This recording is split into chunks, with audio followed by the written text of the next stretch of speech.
नमस्कार दोस्तों, स्वागत है आपका आपके अपने YouTube चैनल श्री ज्ञान मंत्र में, जहां आपको मिलती हैं ऐसी जानकारियां और आपकी समस्याओं से जुड़े हुए ऐसे समाधान जो आपके जीवन में बहुत बड़ा बदलाव लेकर आएंगे। दोस्तों, वास्तु शास्त्र में वर्णित है कि अपने घर में पूजा घर का निर्माण सदैव ईशान दिशा में अर्थात उत्तर पूर्व में ही करना चाहिए। यदि ईशान कोण में स्थान का अभाव हो तो उत्तर, पूर्व अथवा पश्चिम दिशा में भी पूजा घर बना सकते हैं। इसके अतिरिक्त वास्तुशास्त्र में पूजा घर से जुड़ी बहुत ही महत्वपूर्ण जानकारियां दी गई हैं, जो आज हम इस वीडियो के माध्यम से आपको बताने जा रहे हैं। तो चलिए जान लेते हैं वास्तुशास्त्र के अनुसार पूजा घर कैसा होना चाहिए। पर उससे पहले अगर आपने हमारे चैनल को सब्सक्राइब नहीं किया है तो इसे सब्सक्राइब कर लीजिए, ताकि आपको ऐसे आध्यात्मिक जानकारी वाले वीडियो लगातार देखने को मिल सकें। साथ ही इस वीडियो को एक लाइक ज़रूर कर दें। पहली बात, पूजा घर कभी भी रसोई घर के साथ नहीं बनाना चाहिए। कुछ लोग रसोई घर में ही पूजा घर बना लेते हैं, जबकि यह उचित नहीं है। रसोई घर में प्रयोग लाए जाने वाली वस्तुएं मिर्च, मसाला, गैस, तेल, कांटा, चम्मच, नमक आदि मंगल की प्रतीक वस्तुएं हैं और मंगल का वास भी पूजा घर में होता है।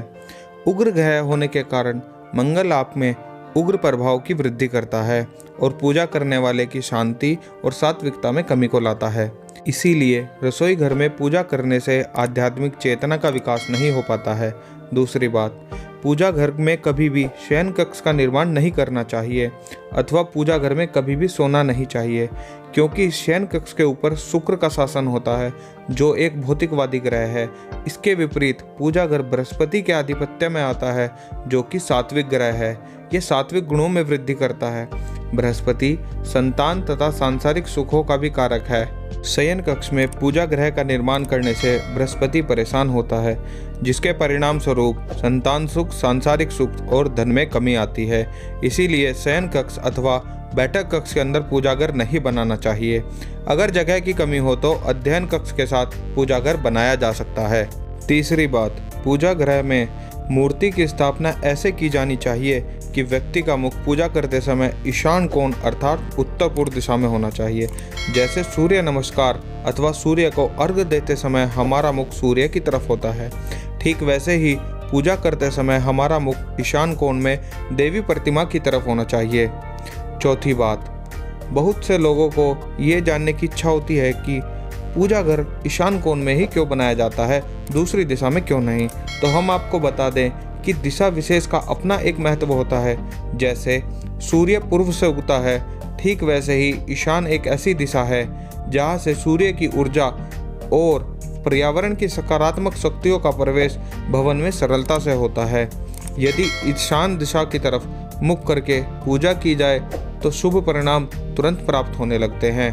पांचवी बात, हमेशा पूजा का स्थान सामान्य भूमि से थोड़ा ऊपर बनाना चाहिए, लेकिन इसमें कोई भारी भरकम चबूतरा न बनाए।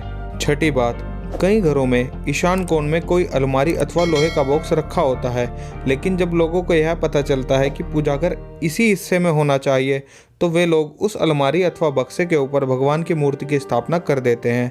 ऐसी स्थिति में यह जरूरी होता है कि आराधना काल में अलमारी या बक्सा हिले या डुले नहीं। यदि हो सके तो अलमारी को हटाकर कोई स्थायी पूजा घर का निर्माण उस स्थान पर हमें कर देना चाहिए। सातवीं बात, पूजा घर में सदैव साफ सुथरी मूर्ति, यंत्र और तस्वीरें रखनी चाहिए।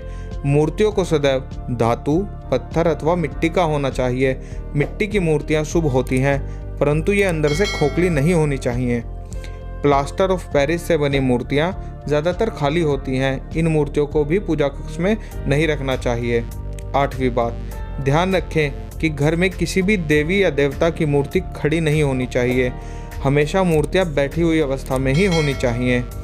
पूजा कक्ष में मूर्तियों की आकृति 9 इंच से ज़्यादा नहीं होनी चाहिए। कहने का तात्पर्य यह है कि घर के पूजा घर में बड़ी मूर्तियां अथवा प्रतिमा हमें नहीं रखनी चाहिए।